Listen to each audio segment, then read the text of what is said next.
Hey everyone, so today I want to go through my exact schedule for passing Step 2 CK in about 6 weeks or so. So I want to jump right into it. We're going to go through my exact schedule on the iPad, and I'm going to highlight different things that I think you should keep in mind, and I'm going to talk about when I took the practice tests, what I used to do practice questions, what I used for content review. I'll even go through my own scores just so you guys have some context of where I started and how I was able to improve over time. So let's jump right into it. So here we have my schedule, Monday through Sunday, weeks 1 through 6. So on day 1 of week 1, I took the UWorld self-assessment number 1, which is the first practice test that I ever took. And I did this just to set a baseline and see where I am. And I'll show you guys later, I did not do very well, but that's not the point. The point is to just see where you are. I took this test maybe 6 months after I took step 1, and I was a little bit out of shape in terms of test taking strategy and practice, so that's where I was. But here's my strategy essentially. So I did UWorld self-assessment number 1, and then I basically reset all of UWorld Step 2 CK, and so I reset all of the questions that I did during the year to study for the shelf exams back to 0 and did all 4,000 questions over again. And so what I did was I did 4 sections, so I'll write this down, 4 to 5 sections of 40 questions each day. And so I split this up between the morning and afternoon, and I'll go through my exact schedule in a little bit, but that was generally my schedule. So I did 4 to 5 sections of 40 questions every single day. And so Monday, I took my first ever practice test. Then I basically did that for each of the following days until Sunday. So Sundays were my practice test days. And so if you scroll down here, you'll see that my step 2 day was actually on a Sunday. And so I wanted to make sure that I was taking most of my practice tests every single Sunday. And so that was my primary day when I can take practice tests. So I did UWorld Self-Assessment 2 on the same week as UWorld Self-Assessment 1. I did much better on that after doing, hundreds and hundreds of questions in between. And then I just kept continuing. So I would do UWorld Self-Assessment 2, review it, or if I didn't get to all of the reviews the same day, I would review it the next day. And then more UWorld until the Thursday of the second week, I did UWorld Self-Assessment 3. So the reason why I didn't space these out too much is because I only had 6 weeks to study and take the test. And I wanted to get to the NBME questions, which is the National Medical Boards of Examiners questions that you can find online. So that Sunday, the second Sunday, I took NBME number 9.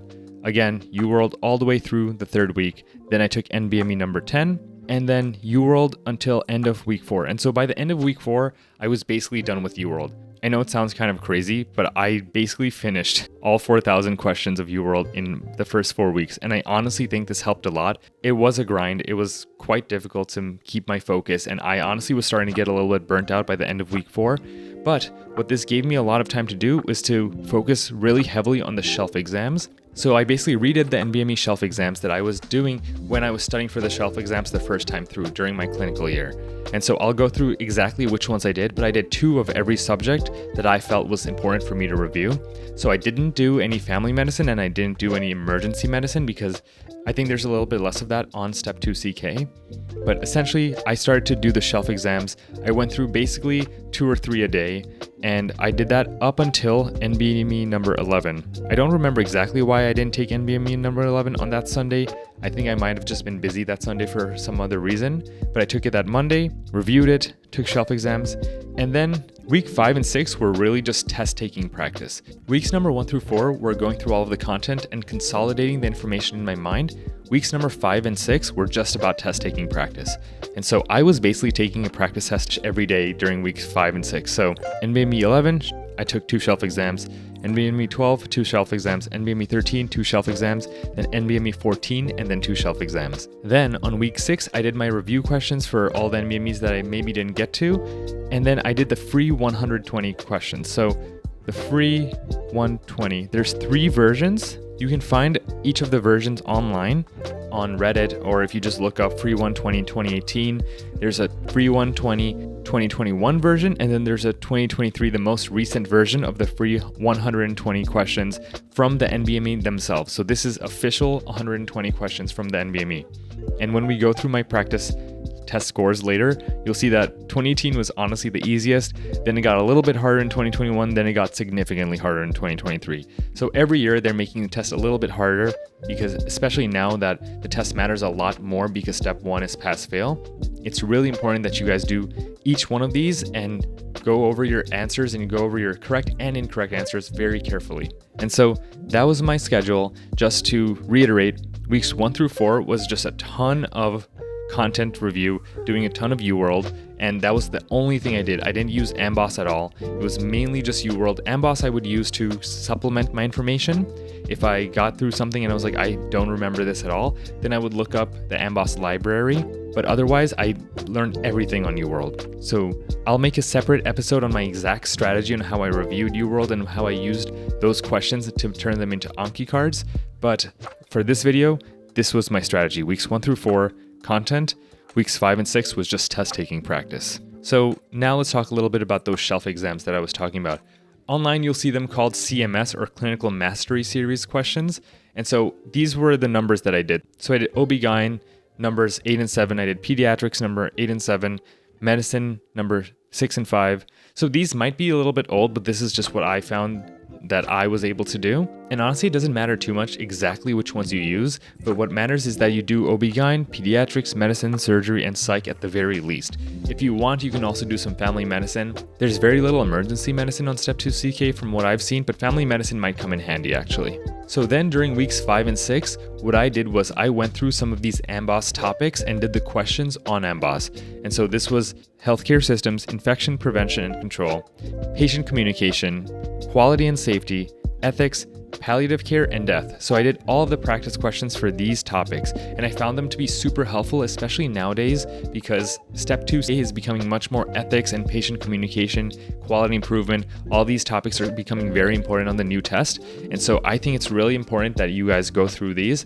And so I just have a list here. Obviously, these links are going to be annoying for you guys to type in, or if you're just listening to the episode, you can't even see the links. But what's important is that you go through these topics on Amboss. And if you don't have Amboss, I would recommend getting their free trial just to do these questions because it's worth it. Now to go through some other random things that I did.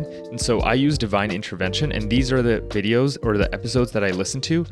Honestly, I think that they were a little simplified and they were helpful just to listen to it while I was walking to the gym or walking to get groceries or something, but I wouldn't say that these are useful on its own as content review. It's more of just buzzword recognition, but I did think that the ethics ones and the quality and safety and legal stuff episodes were pretty good, so I highly recommend doing that. I also watched some random YouTube videos on vaccines, and I went through these Melman PDFs. And so if you did Step 1, you probably know Melman's PDFs are very useful for Step 1, but I found that these 3 were also pretty useful for Step 2. Ethics the most, and biostats and arrows a little bit less. And so now let's talk about my exact day-to-day schedule and how I was able to accomplish each of those. And so starting on the days that I did UWorld, I would essentially wake up at 6 o'clock, do all my morning stuff, get some breakfast until 7. Then between 7 and 12, I would do essentially 5 1-hour blocks. What I did was I used Pomodoro, and so I would do 50 minutes of work and 10 minutes of break. And so I would do 3 UWorld blocks between those 5 Pomodoro sessions. Then I would take about an hour to go to the gym. I'd go work out, come back, eat lunch, and from 2 to 6, I would do 2 more blocks, and then I would review my Anki. And so I unlocked about 50 to 100 news per day of Anki, and so it wouldn't get too overwhelming, and I wouldn't have more than an hour of Anki to do. If you're finding yourself doing more than an hour to an hour and a half of Anki every single day, you're unlocking way too many cards. I think that the optimal spot is between 45 minutes to an hour of Anki per day. A very similar schedule, but let's talk about my practice test days. I would wake up around 6 to 7 a.m., and then I would take my practice test basically up until noon. This, I didn't do any Pomodoro, I just took it straight through with some bathroom breaks in between, just following the timing guidelines. And then I went to the gym, had some lunch, of course, and then I just reviewed the test in the afternoon. Honestly, if you treat this as a 6 to 6 and you make sure that you're following your schedule and taking breaks in between, you'll have a lot of free time for yourself, and you'll find yourself not getting as burnt out as some of your peers because they're working from the moment they wake up until they go to bed without taking any substantial breaks in between or without taking time for themselves. So I think taking time for yourself is extremely important, especially for this, because this test is very difficult. It's 8 sections of 40. So you're in it for the long haul. So it's really important to make sure that you're giving time for yourself to have lunch, to calm down, to relax, maybe work out if you're into going to the gym or cycling or running or whatever you might do. So finally, I want to talk through my test scores and just talk about what I was thinking as I got these scores back, because I think this is not something that's talked about enough and people aren't that transparent with their scores. So my first test, this was literally in the 5th percentile. It was honestly horrible. But I expected that, right? I went in, I didn't do any prep beforehand. I didn't look at a single Anki card before I did UWorld Self-Assessment 1, and I scored really, really badly. But then after doing about 1,000 questions, I was about the 240, which was much better, and this is definitely in the range where I'm around the median. And then going from 240 to 250 took me a little bit. I did UWorld Self-Assessment 2 and 3, and then by NBME, I was getting closer to 250. Then, what you'll see is that my numbers are like 247, and then they spike up to 261, and then they drop back down to 247, and then they spike back up to 260s. So you'll have some better tests, and you'll have some tests that you do worse on. What matters is that on average, you're improving. And I think that by just looking at these scores, I found myself on average improving. And ultimately, my last NBME score was 261. And then for the 2018 to 2023 free 120s, as I mentioned before, the 2018 one was super easy. I got over 90% correct.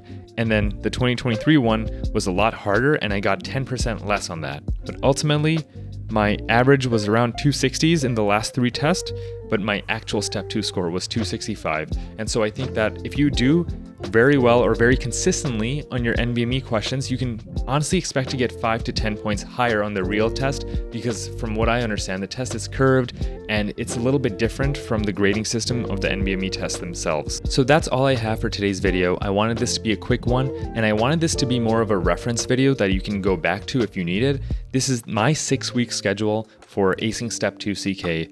Just to give you a little bit of context, I finished my clinical rotations in August of last year, and then I took my Step 2 CK in May of this year. And so there was a substantial period of time in between where I studied nothing at all for Step 2 CK, but just grinding through UWorld and doing my Ankis every single day, keeping up with that, looking up questions I got wrong on AMBOSS, watching YouTube videos for vaccines or screening guidelines and things like that were so helpful. And this schedule honestly helped me score a 265, and I don't think I would have been able to do that if I didn't work so hard doing 4 to 5 sections per day and really consolidating all of that information in a short period of time. So if you're planning on studying, I recommend anywhere between 6 and 8 weeks. If you do it any longer, I feel like you'd be a little bit more prone to burnout, but it's possible. But my recommendation is that the first 4 weeks is just content review. You're just doing practice tests, practice questions every single day. And then weeks 5 and 6 is more test-taking strategy review. So I hope that this episode has been helpful and that it helps you achieve the score that you want. Good luck.